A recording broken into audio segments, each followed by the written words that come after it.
Two people were arrested after a lengthy investigation into heroin trafficking in Holyoke.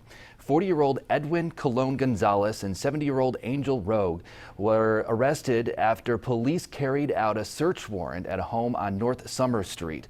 The Hampden County District Attorney's Office told 22 News that police seized 300 grams of raw heroin, 350 bags of heroin ready to sell, and a stolen handgun and ammunition.